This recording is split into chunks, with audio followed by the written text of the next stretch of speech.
always feel like we need an entrance. Do we need an entrance? Probably not. Anyway, welcome back to the Data Protection Diaries. Welcome back to the vlog. Today, specifically, we're going to be talking about Experian.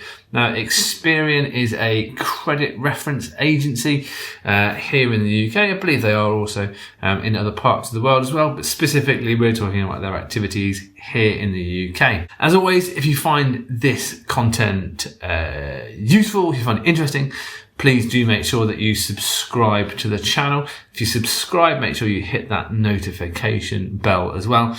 And make sure you like the video. It just helps us get YouTube to understand that this content is interesting and people like watching it, and then it shows it to more people, and it just really helps us out. So if you can do that, that would be fantastic. So in this video, we are talking about Experian, and in particular, the enforcement action against Experian by the ICO here in the UK, which is the Information Commissioner's Office, as they have looked into the data that they collect, what they're doing with it, and why.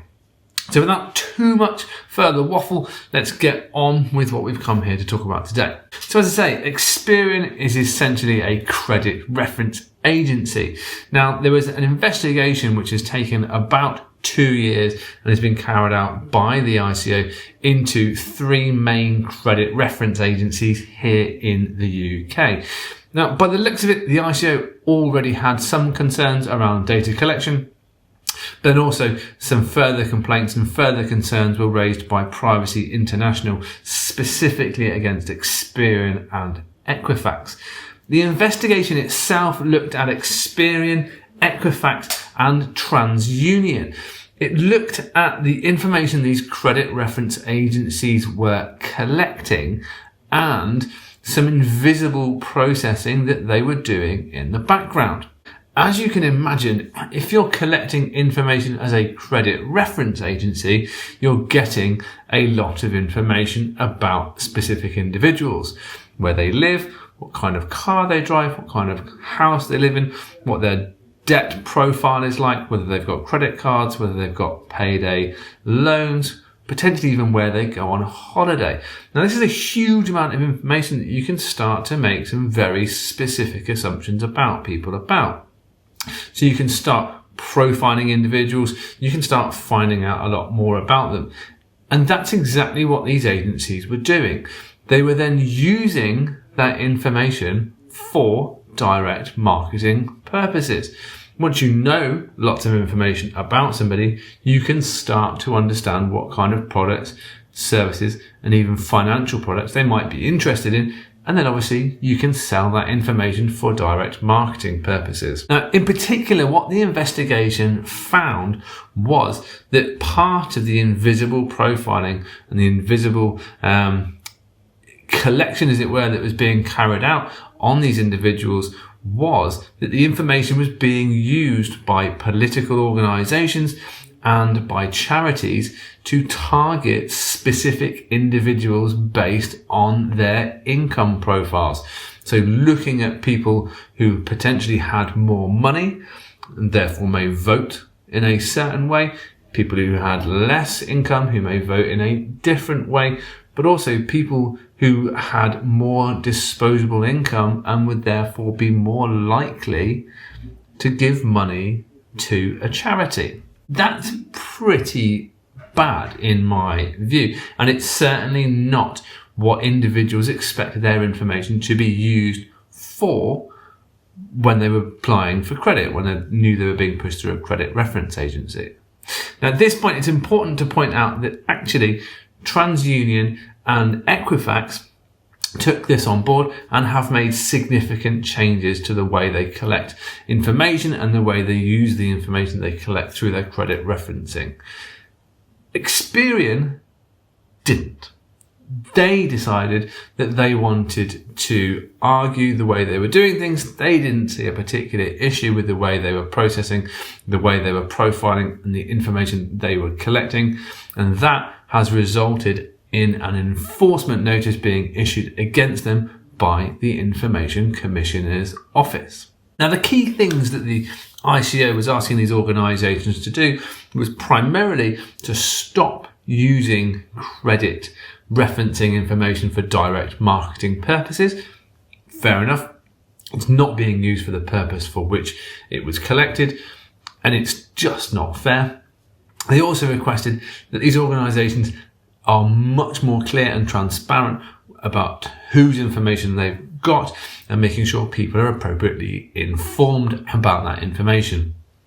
These are the two particular things that Experian decided that they didn't want to do. They wanted to continue using the information they collect from credit referencing, and they didn't want to let all of these people, millions of people, know that A, that they've got their information, or B, be clear about what their information was being used for, which is why the ICO has decided to issue them with an enforcement notice. The important thing to point out here is that an enforcement notice is different to an intention to fine, and it's different to a fine.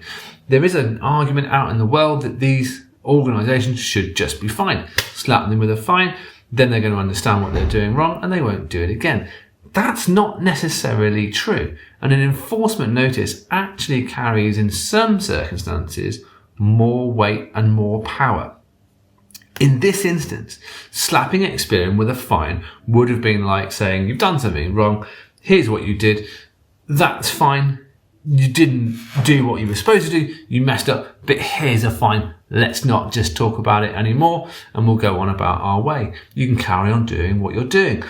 By issuing them with an enforcement notice and giving them a deadline to act against that enforcement notice, what they've been able to do is demonstrate their power to stop an organisation from carrying out a specific processing activity. Experian now have to either appeal or comply with the enforcement notice by no later than June 2021 next year for the massive part, for the big part. And there are two things associated with that. The first thing is that they have to stop using the credit reference agency data or credit reference agency information that they collect for direct marketing purposes, which is a perfectly reasonable thing to expect. The second thing, the big thing, is that they now have to inform the millions of people whose information they hold that A, they hold their information, and B, what they use it for and what those processing activities entail. Now, this is what is going to cause them the biggest challenge, because we're not talking about a couple of 100,000 people. We're not talking about being able to just drop an email out and letting people know. We are talking potentially about millions and millions of UK citizens that have either used their service or been put through their credit referencing or have had their information sold for direct marketing purposes.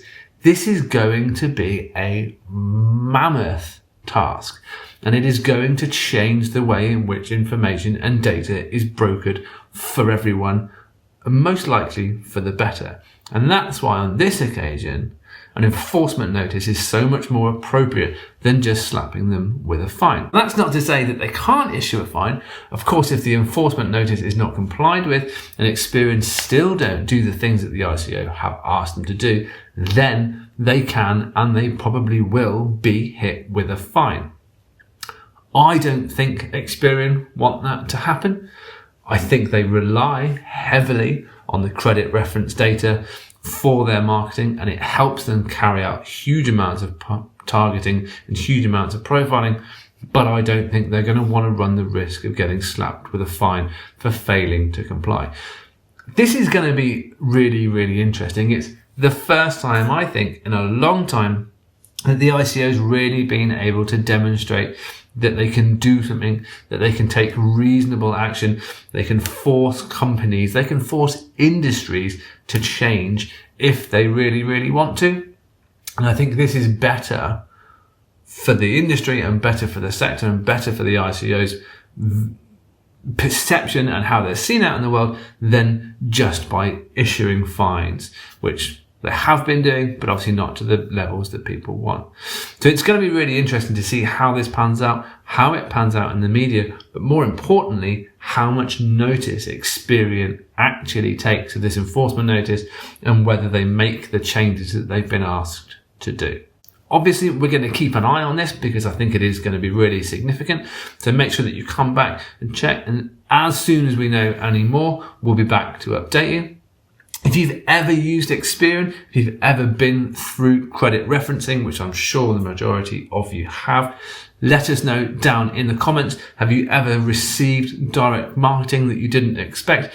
Have you ever felt that your information was used for additional purposes? Have you ever felt targeted or profiled, potentially based on your income, your salary, or your political views? Let us know down in the comments whether you feel you've ever been affected. It'd be really fascinating to see how this has impacted people. As always, this is a fairly succinct view of the world, but if you do enjoy this video, please do like, subscribe, comment down below, and make sure you hit that notification bell, and we look forward to speaking to you again very soon. Thanks very much.